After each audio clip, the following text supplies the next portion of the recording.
खरं म्हटलं तर आज महाराष्ट्रामध्ये संसदेचं अधिवेशन चालू असताना 20 तारखेला जंतर मंतरवर देशाच्या कानाकोपऱ्यातून मोठ्या प्रमाणामध्ये मोर्चा निघणार आहे आणि राष्ट्रवादी शरद पवार पक्षाच्या वतीने महाराष्ट्रामध्ये सगळीकडे या आंदोलनाला पाठिंबा देण्यासाठी आम्ही सर्वजण या ठिकाणी रस्त्यावर उतरलेलो आहोत। खरं म्हटलं तर देशामध्ये ज्या प्रकारे हुकुमशाही चाललेली आहे, आम्ही फक्त इतर राष्ट्रामध्ये बघत होतो। एक तर विद्यार्थ्यावर होणारा नीट परीक्षा असतील किंवा याच्यामध्ये झालेले भ्रष्टाचार असतील, अनेक विद्यार्थ्यांनी आत्महत्या केली।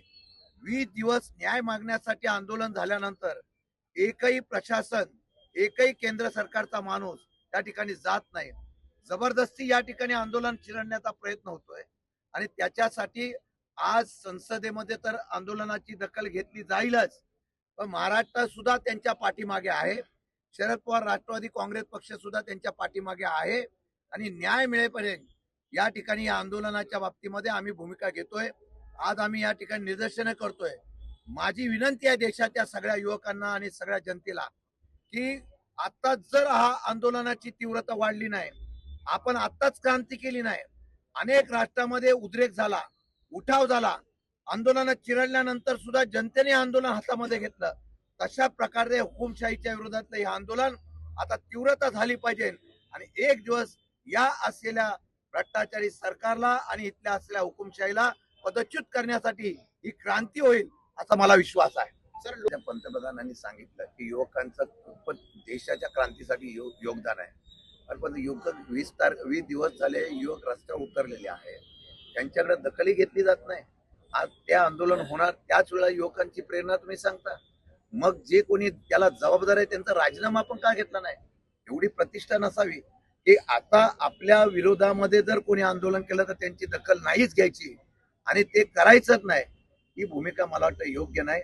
आणि मला आजही कळत नाही की आज विद्यार्थ्यांचं नुकसान होतोय, बेरोजगारी वाढते आहे, प्रचंड प्रमाणात सर्वसामान्य जनता होरपळली जाते महागाईमध्ये, पण या असलेल्या प्रश्नावर अशा पद्धतीने अन्याय करण्याची भूमिका होत असेल, चिरडलं जात असेल तर त्याचा निषेध केला पाहिजे। अजिबात त्याला मान्यता देत नाही।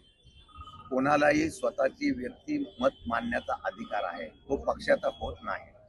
त्या दिवशी सुप्रियाताईंनी, या कार्याध्यक्ष आहेत, संसदेच्या आमच्या नेत्या आहेत, त्यांनी स्पष्ट शब्दात सांगितलेलं आहे, सविस्तर खुलासा केलेला आहे की डिलिमिटेशन करताना कशा पद्धतीने आम्ही त्याची चर्चा करू। डिलिमिटेशन आमच्या समोर येऊन द्या, ते डिलिमिटेशन समोर आल्यानंतर मग त्याच्यावर त्याची सरकारची किंवा केंद्र सरकारची किंवा सत्तेमधल्या पक्षाची कशी भूमिका आहे ती बघितल्यानंतर आम्ही निर्णय घेऊ।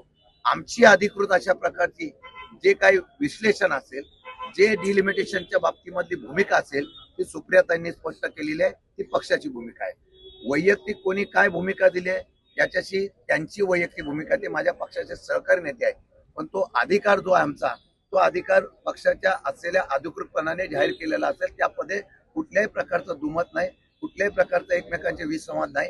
सुप्रियाताईंनी या डिलिमिटेशनला पाठिंबा दिला नाही, त्यांनी सांगितलंय 50% राज्यामध्ये तशा प्रकारचं आरक्षण वाढवण्याचा प्रयत्न झाला, पण तो लोकसंख्येच्या आधारावर करून राजकीय होऊ नये, तो प्रस्ताव आला, आम्ही त्याच्यावर फेरविचार। महिला आरक्षणाला पवार साहेबांनी पहिल्यापासून पाठिंबा दिला ना, आणि महिला आरक्षण मिळावं हे राज्यांनी पहिलं इम्प्लिमेंट केलेलं आहे। त्यामुळे राज्याच्या भूमिकेच्या आणि महिला आरक्षणाच्या बाबतीमध्ये डिलिमिटेशनचा विषय येत नाही। महिला आरक्षणाला आमचा पाठिंबा आहे, कालही होता आणि आजही आहे। आणि डिलिमिटेशनच्या बाबतीत मला प्रस्ताव काय येतोय संसदेत त्याच्यावर अधिकृतपणे सुप्रियाताई त्याच्यावर सविस्तरपणे बोलतील। मध्ये लोकशाहीने सर्वांना बोलण्याचा अधिकार आहे, मला वाटतं की त्यांनी व्यक्तिगत मत मांडलेलं आहे, परंतु एकटे पडतायत वगैरे असं नाहीये।